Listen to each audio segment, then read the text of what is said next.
está en una semana de celebraciones súper ocupada, pero cuando le propusimos estar hoy con nosotros, es que no dudó un segundo, que yo pensé, madre mía, ¿cómo lo va a hacer con el lío que tiene? Muchísimas gracias y gracias por acompañarnos en el bautizo de esta maravilla. Bueno, pues muchas gracias, Elena, por las palabras que acabas de dedicar al ojo crítico y por supuesto que no lo dudé, eres tú, es Ignacio, y no tenía ninguna duda, sobre todo porque eso me iba a llevar a leer esta novela pues de las primeras personas, y eso siempre es una emoción enorme, y estoy muy de acuerdo con lo que has dicho de que, y yo creo que además esto, un escritor supongo que siempre su última novela es la mejor, ¿no? Es la última criatura y es la mejor, pero sin duda esto es otro nivel, es otro paso, y además ya no solo en tu trayectoria, sino que creo que en nuestra historia de nuestra literatura, ¿no? Creo que marca un hito en esa historia. Yo decía hoy en El Ojo Crítico, precisamente, que ha estado Ignacio presentando esta novela, decía hoy, cuando queremos saber qué pasa o qué ha pasado en la historia, acudimos a las novelas, acudimos a la literatura, ¿no? Y ahí tenemos a Galdós, que si queremos entender la batalla de Trafalgar y lo que pasó y las consecuencias que tuvo, leemos a Galdós. Si queremos saber qué fue el 2 de mayo, leemos a Galdós. Y yo creo que a partir de ahora, cuando queramos saber cómo fue la posguerra, de verdad vamos a leer Castillos de Fuego. Entonces, tener esa ambición, que supongo que estaba ahí, y que de eso es de lo que vamos a hablar hoy, pues es un reto por delante enorme, pero es que ha salido más que airoso, por algo también que me parece que nos vas a poder explicar enseguida. Esto es un retrato de la posguerra, a partir de Madrid, casi como una metáfora, tú también dices, pero sobre todo a partir de los personajes, y eso que es muy galdosiano también, ¿no? A partir de esos retratos psicológicos de vida, lo que hacen, lo que dicen, y creo que es maravilloso cómo has hecho que esos personajes sean absolutamente humanos, es decir, con sus luces, con sus sombras, son capaces de lo peor y 2 minutos después de lo mejor, y además conseguir retratar el alma humana, es decir, no solo retratar una historia, un país, una ciudad, un contexto, una situación, sino poder retratar el alma humana, ¿no? Todo a la vez, es lo que creo que son algunas de las claves que hacen magistral Castillos de Fuego. Esto es un poco, yo creo, la situación ya está dicho, es una novela sobre la posguerra, sobre Madrid, sobre los seres humanos y nuestras contradicciones, grandezas y bajezas. Ahora me gustaría que explicaras si este era el reto, dibujar esa posguerra poco dibujada en nuestra literatura, por razones también que creo que será interesante que podamos debatir, y sobre todo eso, en qué momento y cómo y por qué dices, quiero hacer una novela sobre esos 6 años en este Madrid. ¿Y cómo te lanzas a esto? Buenas tardes, muchas gracias, Laura, por venir a apadrinar esta novela tan madrileña. Muchas gracias, Elena, por estar aquí. Muchas gracias, Lola, que la última vez que estuve aquí presentando un libro estábamos solos, ¿te acuerdas? Con Ángel González Inde, porque era en plena pandemia y estábamos prácticamente nosotros 3 solos y la camarita para colgarlo en Instagram. Y daba, la verdad, daba un poco de pena pudiendo estar rodeado de amigos, pues estar tan solitarios, ¿no? Sí, Laura, realmente cuando te propones hacer un libro tienes que acotar algo, o sea, tienes que decidir cuáles son los límites de lo que vas a hacer, porque no puedes abarcarlo todo, de todas las épocas, de todos los lugares, ¿no? Entonces, creo que efectivamente había una parte de la historia de España que se había tratado poco por parte de los novelistas y que alguien tenía que contar historias. No digo que yo sea el primero, por supuesto que no. Es decir, Almudena Grandes ha escrito novelas sobre esto. Hay una novela de Francisco Umbral de los años 90 que se llama Madrid 1940, que también toca este mismo periodo. Recientemente Andrés Gapiello ha recuperado un libro suyo antiguo y lo ha ampliado con nuevas informaciones, se llama Madrid 1945, sobre un atentado de la guerrilla urbana contra una subdelegación de Falange en Cuatro Caminos. Es decir, por supuesto yo no soy el único, ¿no?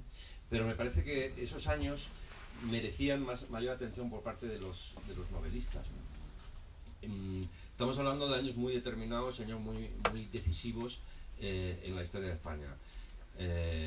Franco acaba de ganar la guerra, y poco después estalla la Segunda Guerra Mundial. La Segunda Guerra Mundial va a durar 6 años y el régimen de Franco va a estar un poco a merced de lo que ocurra afuera. Es decir, al principio daba la sensación de que Hitler iba a ganar la guerra de calle, prácticamente sin oposición, ¿no? De la misma manera que van cayendo los países y la línea Maginot resulta ser lo más endeble del mundo, y llegan a París y encima no solo toman París, sino que es que son prácticamente acogidos con aplauso por gran parte por una parte de la población, y entonces realmente parecía que el movimiento que había desencadenado Hitler era imparable y que muy pronto toda Europa estaría bajo el poder de un totalitarismo nazi como el de Hitler, ¿no?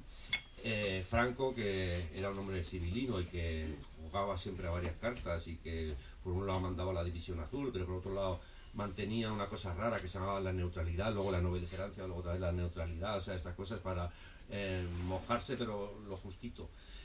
Al mismo tiempo, en un momento dado vio que también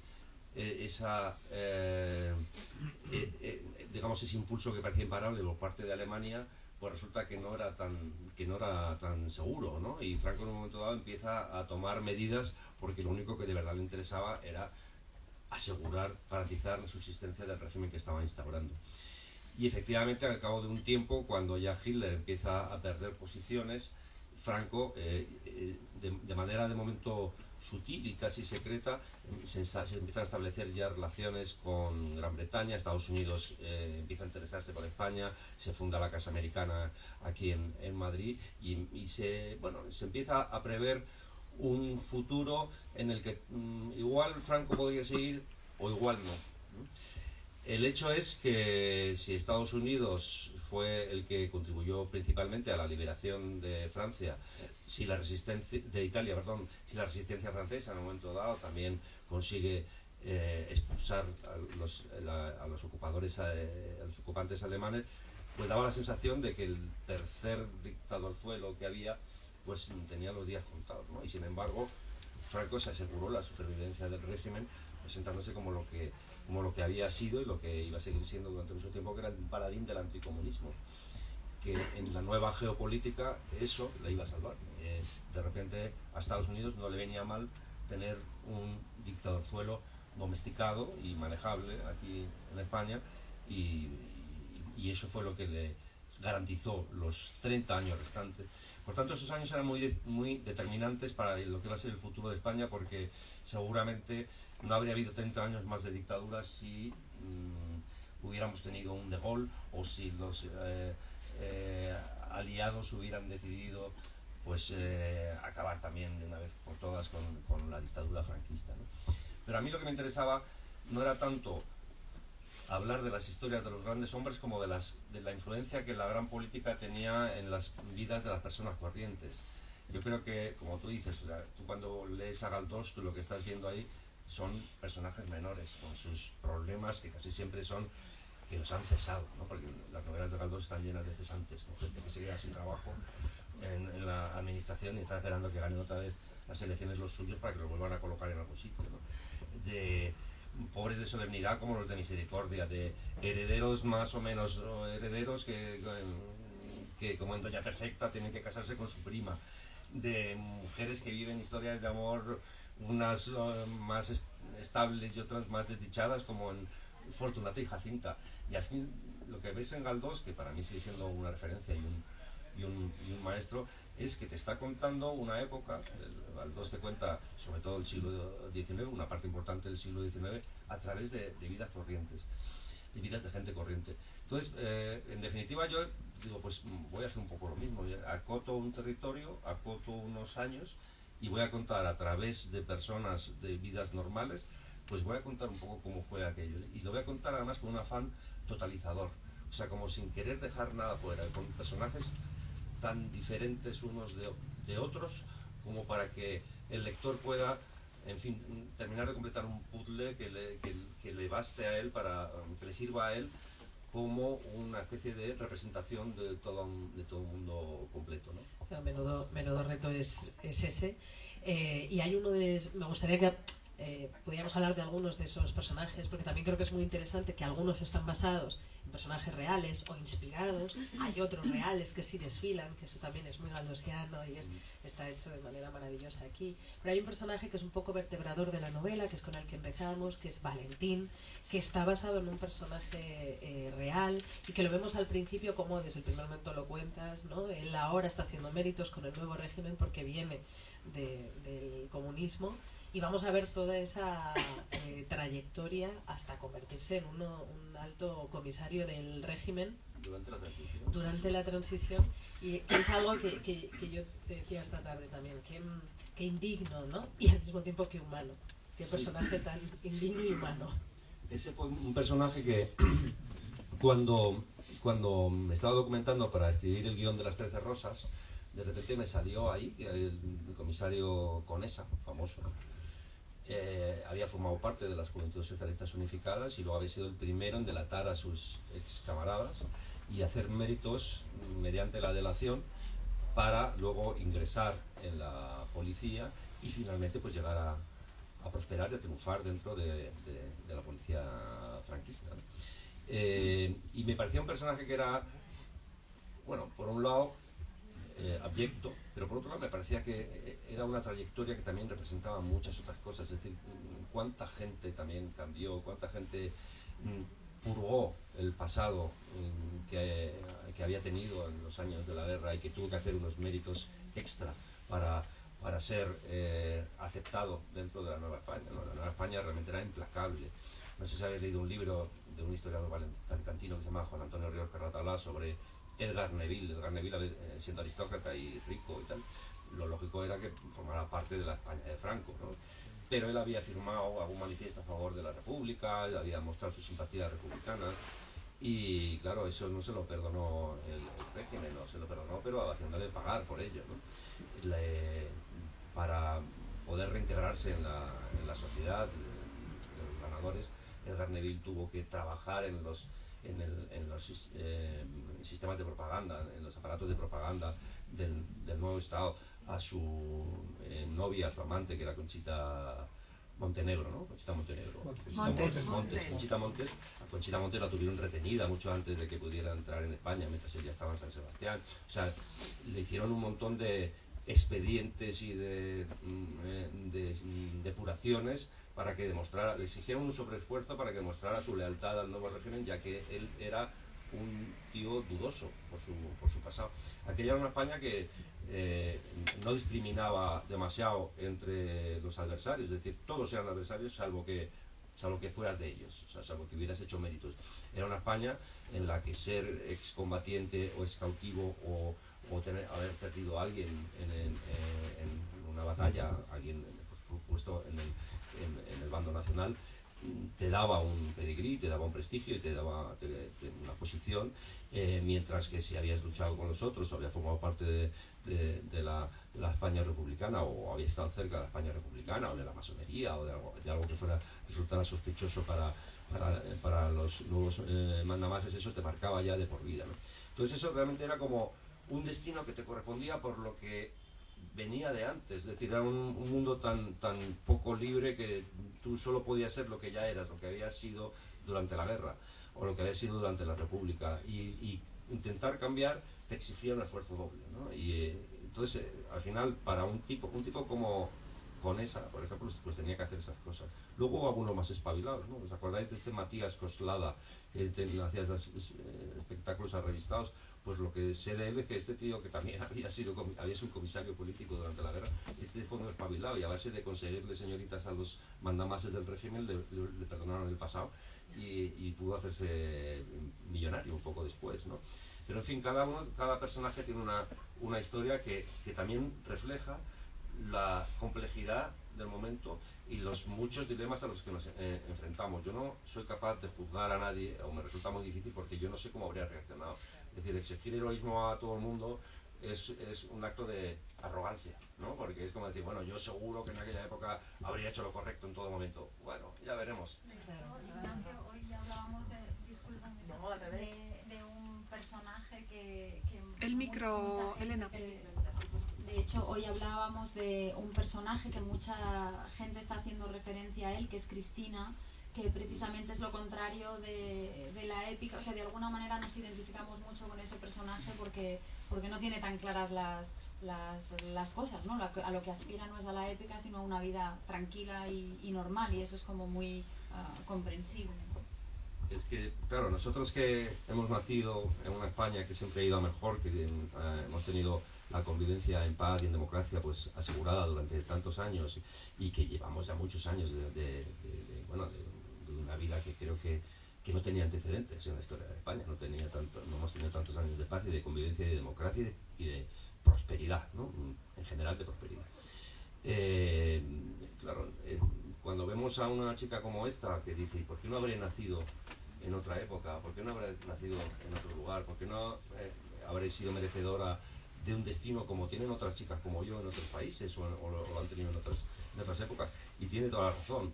Realmente las mujeres, yo creo que fueron las que más sufrieron el retroceso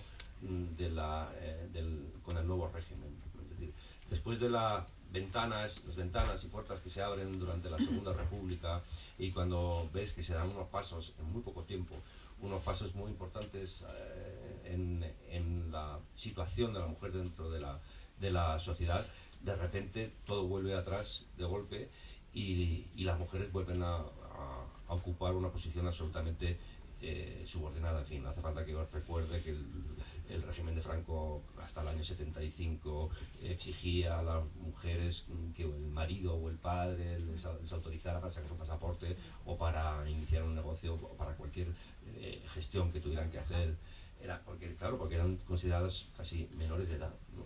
Entonces, venir de una España en la que a la mujer se le empiezan a reconocer derechos, en la que de repente existe el divorcio, y llegar poco después a una España en la que todo eso se ha borrado de golpe, pues claro, me imagino que tienes que tener la sensación de que lo que yo tenía me lo han quitado, ¿no? Algo me han quitado. Y claro, yo me acuerdo, por ejemplo, mi madre, que nació justo antes de la guerra, pues forma parte de esa generación de mujeres a las que ni siquiera le daban un título de bachiller, porque consideraban que la obligación de una mujer como mi madre era casarse y tener hijos, ¿no? Y por mucho, aunque estudió el bachiller, ni siquiera le dieron el título cuando acabó con las monjas, porque pensaban que para qué lo vas a necesitar, si no vas a trabajar en tu vida, ¿no? Tu obligación es tener hijos y cuidar a tu marido. Entonces, cualquier chica un poco moderna de aquella época que se viera en una tesitura como esa, de decir, bueno, pero qué España más horrible me ha tocado vivir, ¿no? Y en el caso de Cristina, además, con la sensación de que tiene un compromiso que tiene que estar a la altura, porque claro, su hermano mayor ha sido condenado a muerte y fusilado, su hermano pequeño que ha intentado liberar su hermano mediano que ha intentado liberar a su hermano mayor, al final acaba echándose al monte y se acaba sumándose al maquis, y entonces ella misma también siente como que tiene una especie de responsabilidad personal y familiar por ser víctima directa de un régimen, pero al mismo tiempo dice, ¿por qué? ¿Por qué tengo que ser una heroína? Yo no quiero ser una heroína, yo quiero ser una persona normal, con los problemas de las personas normales y las satisfacciones de las personas normales. De hecho, una de las frases que tengo subrayadas, ella dice, a veces pienso que no estamos viviendo la vida que nos corresponde, ¿no? Dice que esa vida no está donde tiene que estar, sino en otro sitio. Y yo leyendo ese personaje, por eso me gusta mucho que lo haya sacado Elena, porque es verdad que de repente consigues que nos pongamos en esa piel, que yo personalmente diga, qué suerte, ¿no? No haberme encontrado en esa tesitura de no tener la vida que no te corresponde y no tener una salida. Y son esos personajes, los femeninos en esta novela, seguro que Elena también tiene algo que decir de eso o preguntar, son los personajes femeninos los que tiran, los que buscan una salida, los que intentan abrir grietas, las que pelean y pelean, quizá porque, bueno, es lo que sienten que tienen que hacer desde el primer momento, ¿no? Pelear y pelear y pelear, ir a la contra. Son personajes, no sé si decir luminosos, ¿no? Pero que al menos buscan especialmente la luz.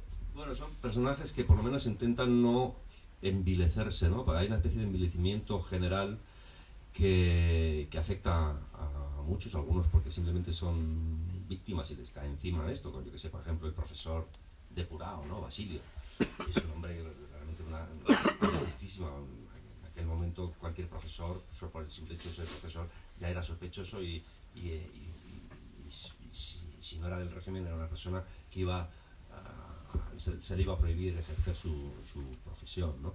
Pero en el caso de otros hombres, por ejemplo, Eloy, el hermano justo anterior de Cristina, el que se echa al monte, digamos, ¿no?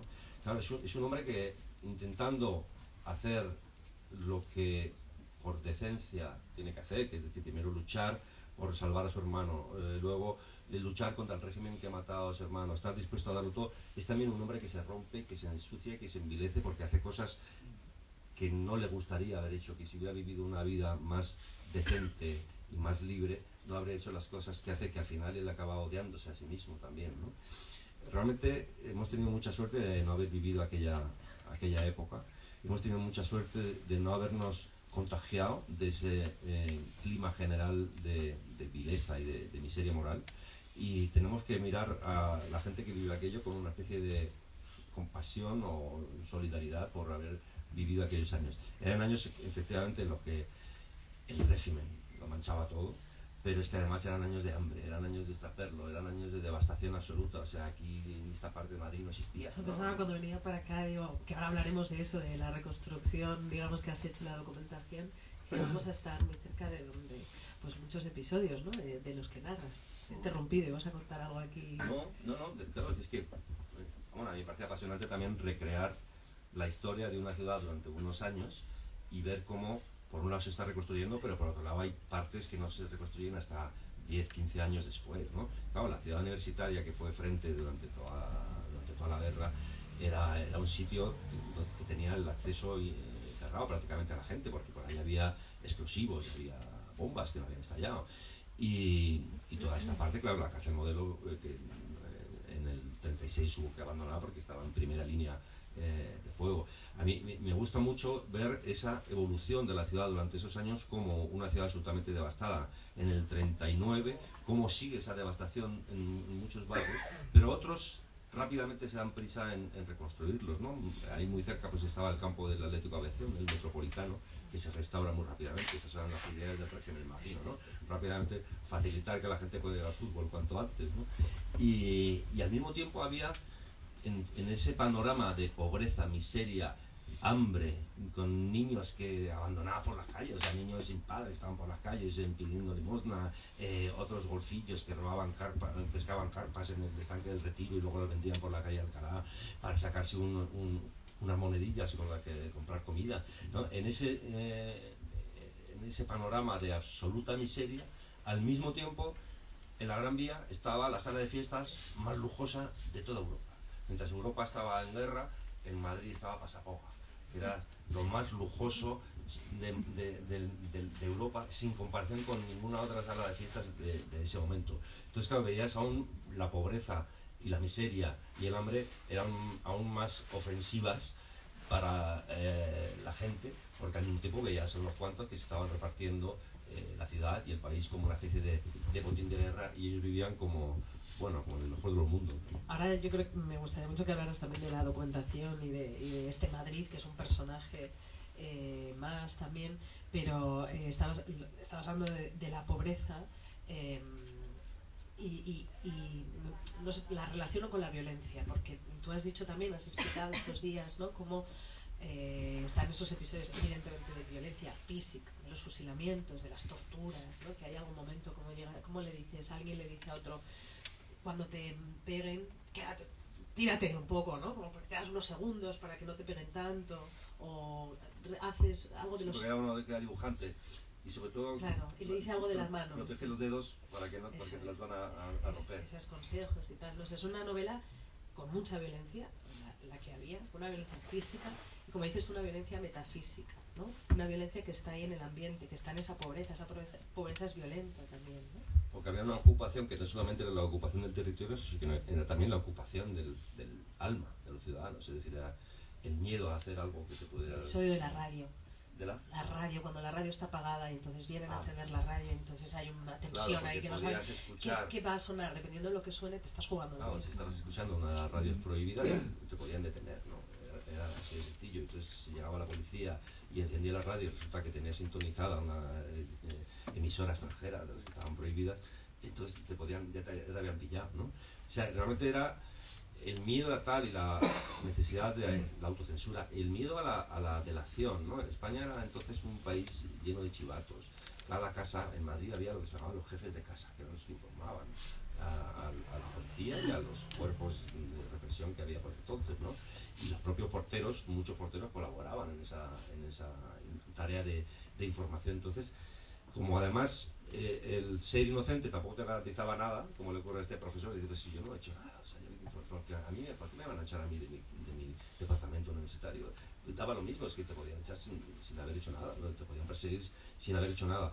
Y entonces el simple hecho de que estuvieras expuesto a la delación de cualquiera que tuviera algún interés, te hacía vivir como sobrecogido. Claro, cualquier paso, cualquier... Bueno, por ejemplo, acuérdate del caso ese de un tío que es mecánico dentista, ¿no? Ortodoncista, que en algún momento había, bueno, no lo sabe, él dice que no, pero que en algún momento había comprado unas dentaduras de oro, ¿no? Estos son casos que he visto en los libros de historia que se contaban, ¿no? Como a un tipo efectivamente lo machacaron porque le acusaban de que compraba oro de las dentaduras de los que habían muerto en las checas, ¿no? Aunque no se podía demostrar el simple hecho de que un protésico dental de estos hubiera comprado oro durante la guerra en Madrid, ya le decía sospechoso, porque ese oro podía proceder de las checas, podía haber sido un tío que en las checas, después de matar a alguien, le hubiera sacado los dientes de oro y luego hubiera ido a vender eso, y eso ya le hacía cómplice de todo el crimen. Bueno, me gustaría preguntarte, es una pregunta muy sencilla, ¿cuál de estos personajes que has creado, yo, por una parte entiendo que vas a decir que todos y tal, ¿no? Pero ¿cuál de estos personajes te toca especialmente? Porque también me gustaría que me hablaras de los personajes reales que desfilan, ese episodio con Jacinto Benavente, Dioniso Ridruejo. Me gustaría que también nos hablaras de por qué has incluido esos personajes reales que decía yo antes. También los cameos. Los cameos y eso, ¿qué personajes te gustan especialmente? Bueno, los personajes reales que aparecen, todos tienen alguna historia detrás, ellos aparecen, que entran y salen, ¿no? Es decir, son apariciones muy fugaces, ¿no? Algunos de ellos, su propia evolución, creo que justifica que aparezcan, ¿no? Dionisio Ridruejo en ese momento es el primero del régimen que empieza a discrepar de Franco, pero lo hace desde el otro lado, ¿eh? O sea, lo hace porque le parece que Franco está traicionando el ideal revolucionario de la Falange. La evolución hacia la democracia de Dionisio Ridruejo es algo posterior, pero bueno, aún así el coraje de Dionisio Ridruejo ya en de aquel disentir, momento, ¿no? Tanto en un momento como en otro, el coraje de disentir, digo. Y enfrentarse a un régimen en el que él podría ocupar puestos de élite, podría exigir lo que él quisiera, porque efectivamente él había sido un falangista temprano, siendo muy joven, él había destacado en la guerra, en el aparato de propaganda, luego había sido un héroe más o menos, había ido a la División Azul, es decir, él era uno de los hombres indiscutibles y él podría haber prosperado dentro del régimen, y en vez de eso sacrifica esa prosperidad, esa comodidad y ese futuro, pues por discrepancias con Franco, aunque sean discrepancias un poco nazis al principio, y la evolución de él luego le salva. Jacinto Benavente es un poco lo contrario, ¿no? Jacinto Benavente, que durante toda la guerra, lo estás viendo, si lees los periódicos de republicanos de la guerra, lo ves como un señor que es el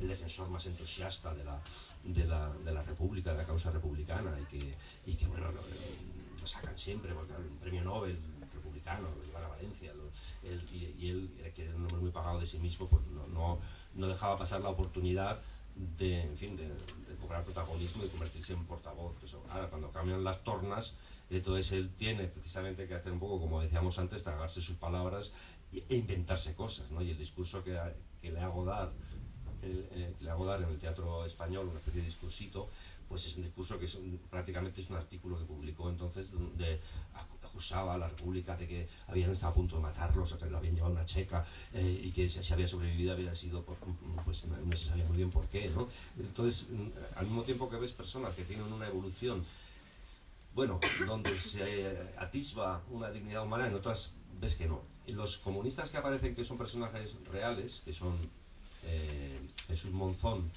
Heriberto Quiñones y Trilla, que es asesinado por orden del propio Partido Comunista, por la dirección del Partido Comunista en el exilio, ¿no? También esos son personajes que me interesan porque me parece, por un lado, heroicos, porque realmente la única resistencia que se organiza en ese momento la organiza el Partido Comunista, y yo creo que hace falta pues valorar eso, o sea, la gente que se juega la vida contra un régimen tan poderoso en un momento en que la vida humana vale tan poco y que sabes que te estás jugando de verdad todo, o sea, que te pueden encarcelar y fusilar al momento, ¿no? Yo creo que eso es digno de nuestra admiración y nuestro respeto, claro, pero al mismo tiempo sus vidas son bastante trágicas, porque el hecho de que tomaran decisiones en la dirección del interior, dentro del partido, y que eran decisiones que no consultaban con la dirección en el exilio, los exponía a ser considerados disidentes y a la aniquilación, ¿no? Física, ¿no? Que es lo que le ocurre a Trilla, que no le ocurre a Monzón porque lo detiene la policía franquista cuando va a Francia a rendir cuentas, si no, no sabremos lo que habría ocurrido. Y no le ocurre a Heriberto Quiñones porque también lo matan después de haberlo dejado parapléjico los del régimen franquista, pero que en todo caso cayó en desgracia y su figura no fue recuperada por el partido hasta los años 80. Es decir, al mismo tiempo las contradicciones del Partido Comunista, al mismo tiempo que hay que alabar el heroísmo de la gente que estaba dispuesto a arriesgar su vida por luchar contra el franquismo, al mismo tiempo no se puede ocultar las tremendas contradicciones que el Partido Comunista atravesaba en ese momento. Te estaba escuchando esto que estabas diciendo y estaba pensando sobre los héroes, ¿no? Que han salido varias veces ese término, ¿no? La heroicidad, los héroes. Yo no sé en realidad si se puede hablar en esos términos, o cuáles, después de trabajar esta novela, después de toda tu trayectoria y todo lo que en este aspecto también has trabajado, ¿qué es un héroe o qué es la heroicidad? Ya. Es que, no, a mí la heroicidad yo la encuentro en la decencia cotidiana, ¿no? Pero en circunstancias excepcionales como esas, la heroicidad igual, el heroísmo exige a lo mejor algo más, ¿no? Yo no sé qué habría hecho yo, es decir, pues es que igual nos habríamos acomodado, la sociedad española se acomodó, ¿no? A las circunstancias. ¿Y por qué crees que pasó eso? ¿Por qué nos acomodamos? Es decir, porque tú decías antes lo del partido de fútbol, ¿no? El régimen también se encargó de que encontraran la manera de acomodarse. Sí, claro, pasados esos años, cuando ya Franco deja de fusilar, cuando ya los fusilamientos y la represión tan atroz de los primeros años se atenúa, de hecho a partir del año 50 y tantos hay muy pocos fusilamientos, es decir, muchas veces cuando hablas con gente mayor que conoció etapas del franquismo anteriores a las que conocí yo, nacido en 1960, te hablan, no, usted no sabe nada porque usted no conoció el franquismo, usted no conoce lo que fueron los 40, usted habla sin saber, ¿no? Digo, hombre, ya hablo sin saber porque tampoco sé si Jesucristo existió y usted lo cree, ¿no? Y porque aparece en la Biblia, ¿no? Hay cosas que aunque no seamos contemporáneos, es posible que hayan ocurrido, y lo dicen algunos historiadores y lo dicen algunos testimonios, ¿no? Suficientemente autorizados. Pero realmente el régimen de Franco se suaviza, y supongo que para la mayoría de la gente es más fácil, después de haber pasado por el miedo, el hambre, cuando ya en el año 60 las cosas empiezan poco a poco a funcionar, cuando España empieza a tener un crecimiento del Producto Interior Bruto, me imagino que esa clase media que había sufrido los 20 años anteriores de manera pavorosa la realidad, de repente me imagino que ya no les quedaban ni fuerzas para pensar en oponerse, ¿no? Y realmente quienes se opusieron a partir de cierto año, digamos mediados de los 50 al régimen, eran los hijos de los vencedores, ¿no? Porque los derrotados estaban extenuados, ¿no? Me gustaría que habláramos de la documentación de Castillos de Fuego, que ya más o menos has ido contando, ¿no? Todos esos libros, todas esas historias que te han inspirado, en las que has trabajado. Pero a mí me gusta mucho, una de las cosas que más me gusta de esta novela es cómo de repente estás paseando por este Madrid de los años 40, estás oliendo, estás viendo. Yo te decía esta tarde, digo, ¿cómo sabes cómo son las casas de Pinto de las afueras con el patio? ¿Verdad, Elena? El patio delantero, no sé, con el corral, y la parte de atrás con huertos.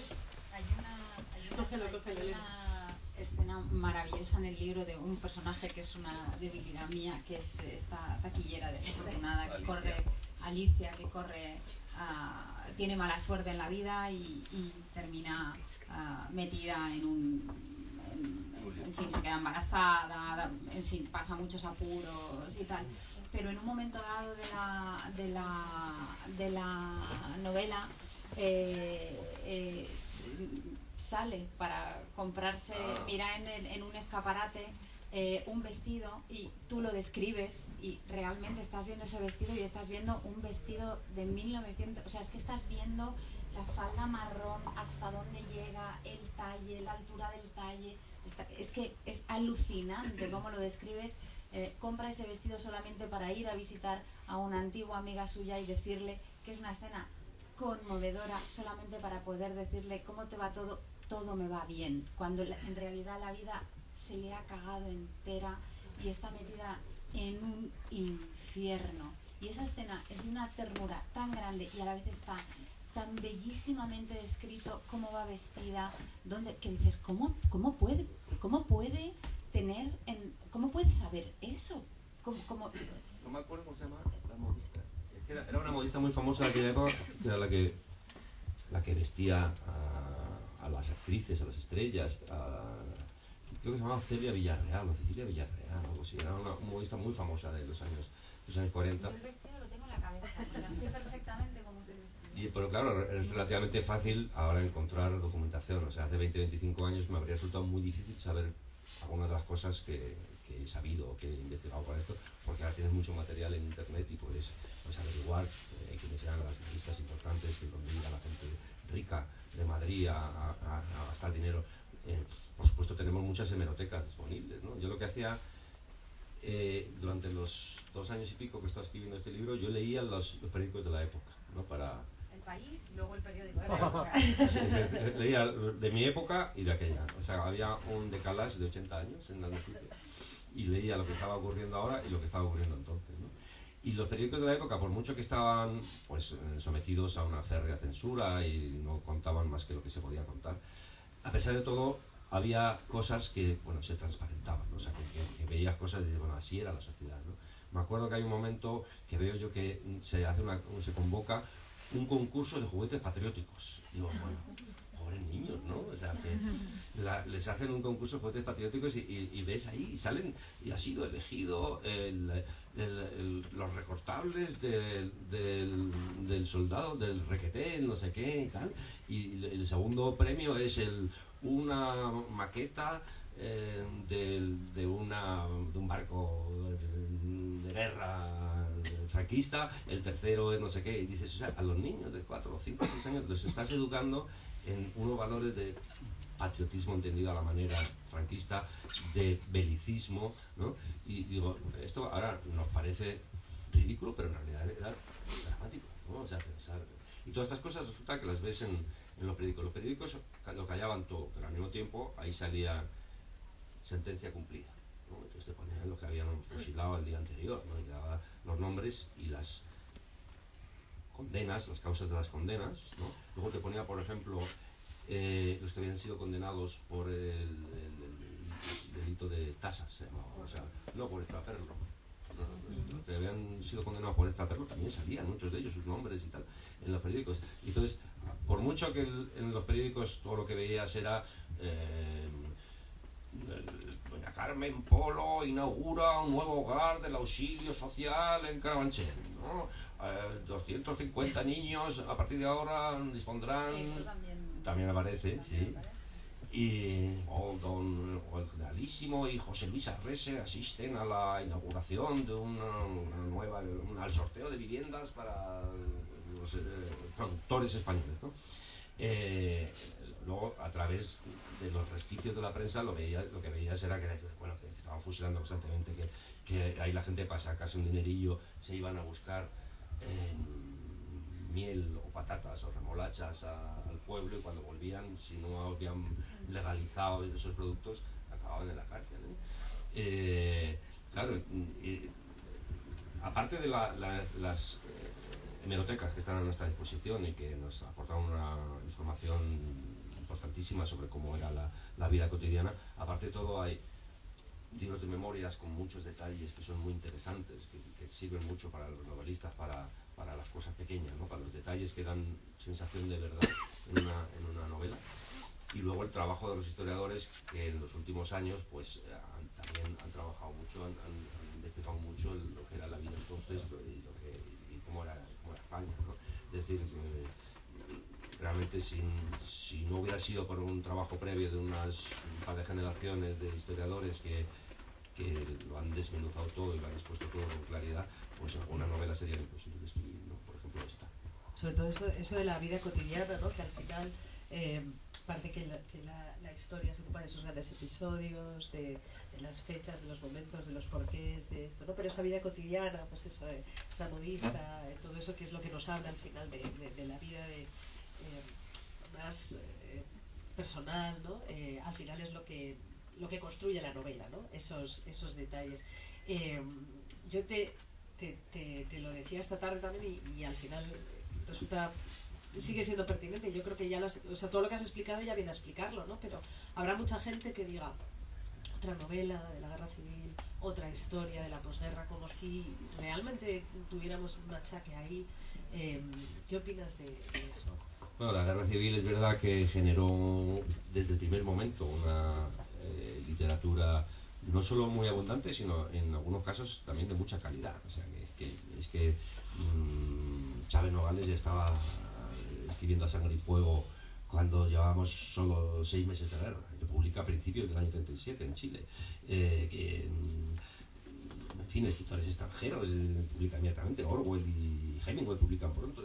Realmente tú piensas en la gran producción literaria inspirada en la guerra civil y te das cuenta de que realmente es uno de los grandes temas literarios de nuestra historia reciente, ¿no?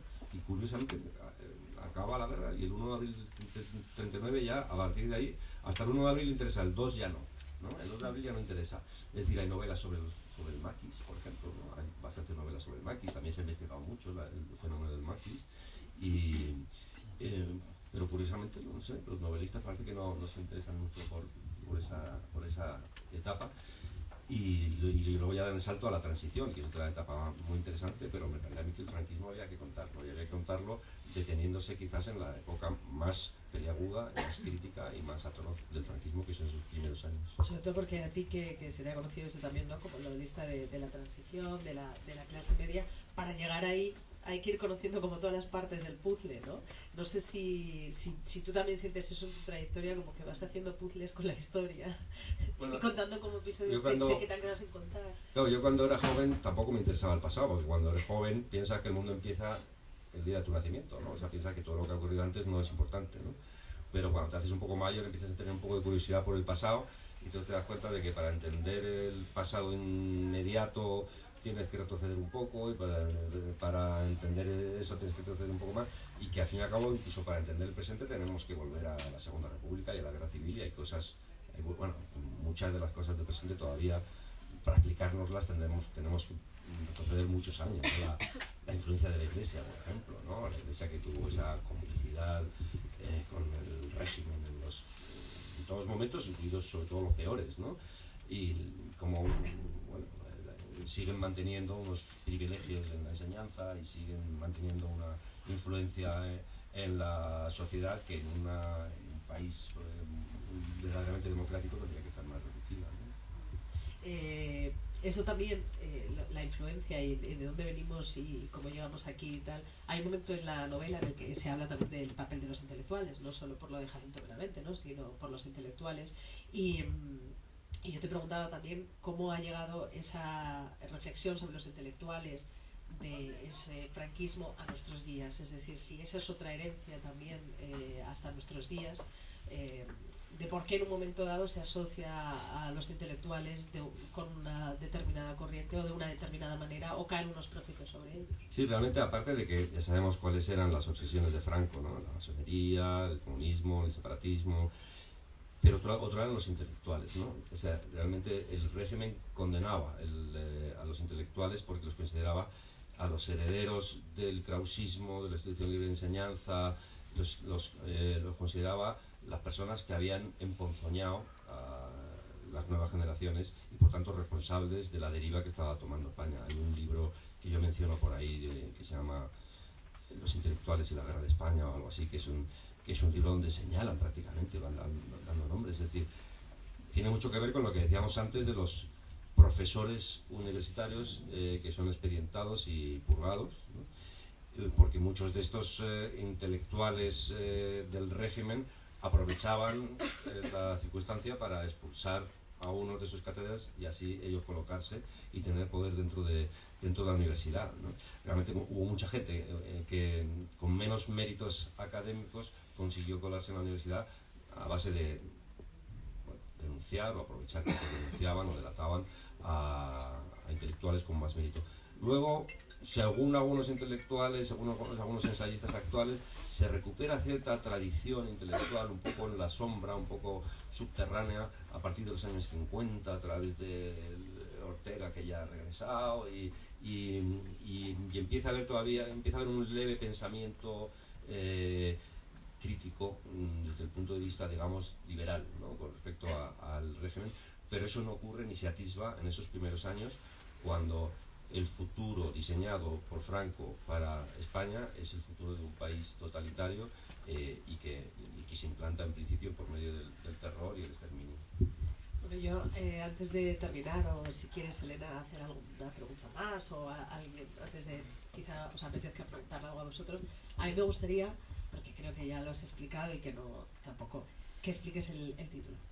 Bueno, el título es de esas cosas. Mi amigo Jorge dice que mis títulos se parecen todos demasiado, ¿no?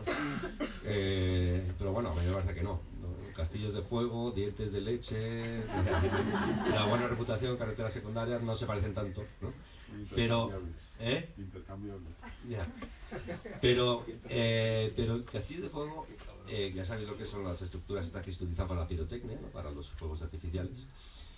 Pero al mismo tiempo, la expresión lo que tiene es algo muy bélico, ¿no? O sea, estamos hablando de castillos, de fortalezas defensivas, y estamos hablando de fuego, que es lo que en las guerras, en las batallas, lo que termina arrasándolo todo, ¿no? Entonces, que dos expresiones que directamente evocan la guerra, unidas, hablen de fiesta y de celebración, esas dos palabras unidas forman una expresión que habla de fiesta y de celebración, me parecía que iba muy bien para adjetivar o para definir una época en la que efectivamente había gente celebrando muchas cosas y en la que sin embargo había otros que todavía sentían que seguían estando en guerra y que probablemente ellos iban a seguir siendo derrotados en esa guerra durante mucho tiempo.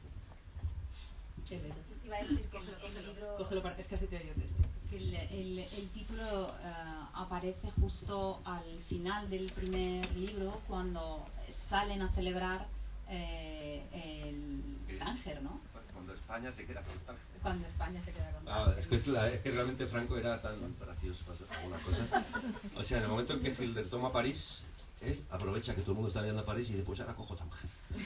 Y las excusas que daban, además tú lo miras en los periódicos y habla, claro, dada la vieja tradición, no sé qué, las responsabilidades de las que nunca abdicará nuestro gobierno, los compromisos con una cultura hermana, nuestra vocación ultramarina y no sé cuánto, total, para decir, bueno, Tánger, que era una ciudad internacional, para nosotros, al protectorado, ¿no? Luego cuando acaba la guerra dicen, oye, devuelve esto que no es tuyo, ¿no?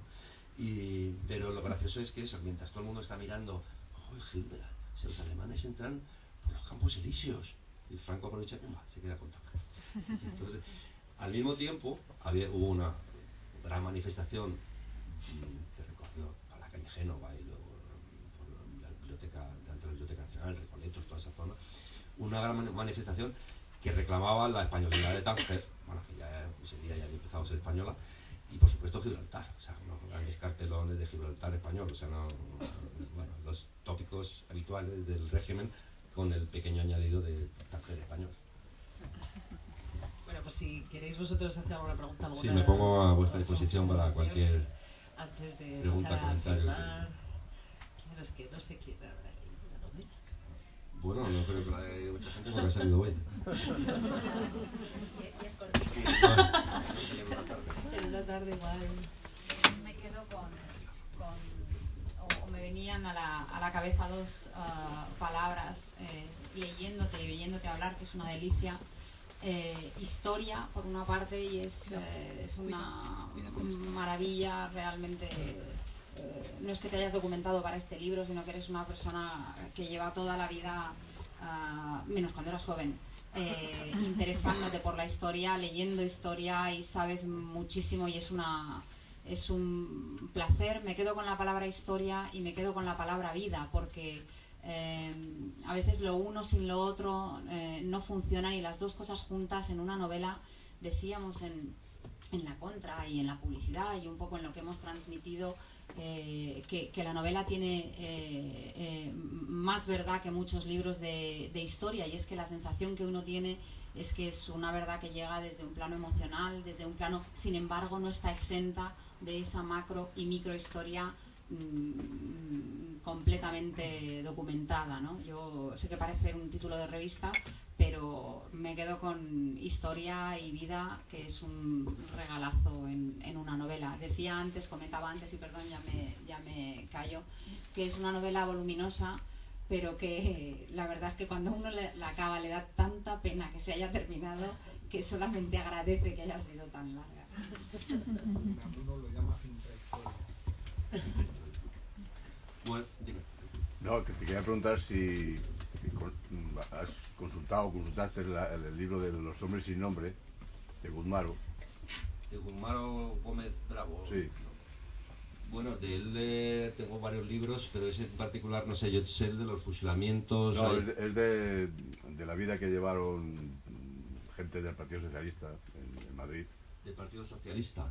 Se llama Los hombres sin nombre. Pues no, la verdad es que del Partido Socialista tampoco recuerdo así que haya muchos libros contando si organizan una resistencia. Yo más bien diría que no hubo una resistencia, estaban más bien escondidos o detenidos o desaparecidos o huidos, ¿no? Porque realmente en aquel momento la resistencia grande la montó el Partido Comunista, ¿no? No conozco ese libro de Guzmán.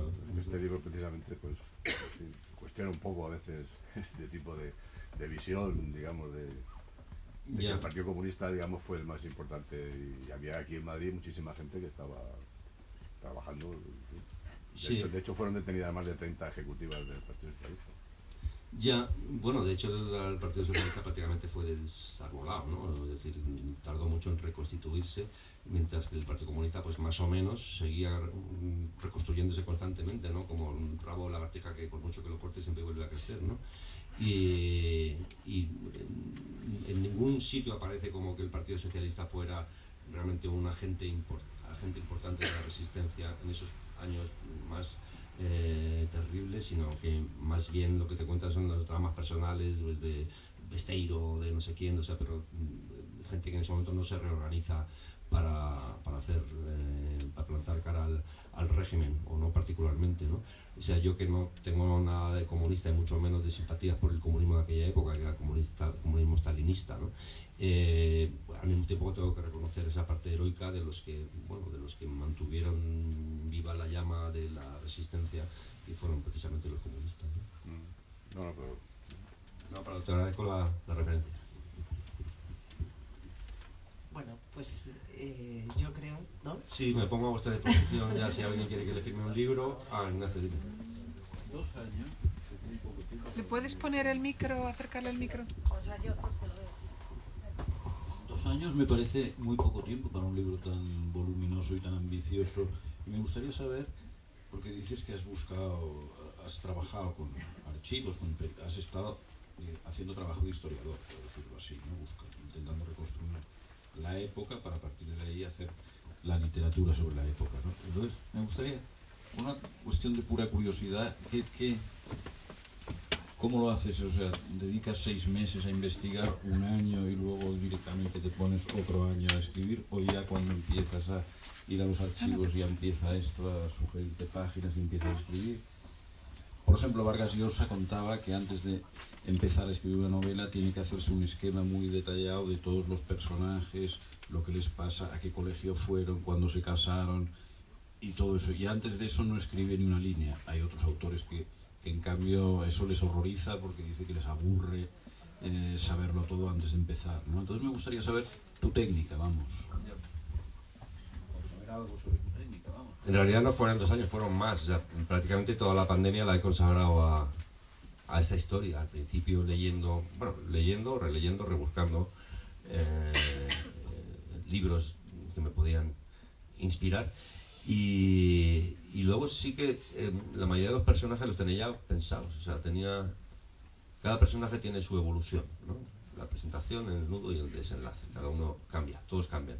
Una de las claves, yo creo, de las novelas que a mí me gustan, consiste precisamente en eso, que ningún personaje es igual al principio que al final, que entre tanto lo que le ha ocurrido lo ha modificado, y que por eso contamos lo que le ha ocurrido, porque esto es bastante importante en su vida como para modificar su vida, para modificarlo como personaje, ¿no? Entonces, yo no hago un mapa de eso, un plano con todos los personajes, pero sí tengo una especie de fichas de los personajes, de cómo son, y de lo que les ha ocurrido, lo que les va a ocurrir. Y luego, aunque parece que es una estructura muy compleja, al final es la estructura de la vida, que es que la gente sigue adelante y en algún momento pues los caminos de unos y otros se entrecruzan, y intentando que no haya coincidencias, porque las coincidencias que ocurren en la realidad son inverosímiles en las novelas, ¿no? Esas cosas que te encuentras por la calle con una persona y dices, pero bueno, vamos a encontrar tú y yo aquí en una playa peruana, si es rarísimo, ¿no? Y eso en una novela no se lo cree nadie, pero en la realidad ocurre, ¿no? Y entonces intento que no haya casualidades, porque las coincidencias sacan al lector de la lectura. Es decir, de repente el lector ve al escritor moviendo los hilos de los personajes, y eso no se lo perdona, ¿no? Y lo que intento es que cuando un lector entra en este libro, se olvide de que está escrito por mí, o sea, que piense que, bueno, es un mundo completo, un mundo real con sus propias leyes y que funciona por sí mismo. De todas maneras, Vargas Llosa escribe más rápido que yo y tiene muchos más años.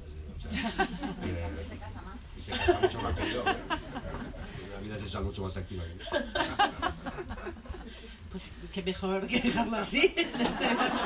Muchísimas gracias. No añadamos nada más. Bueno, muchas gracias, amigos.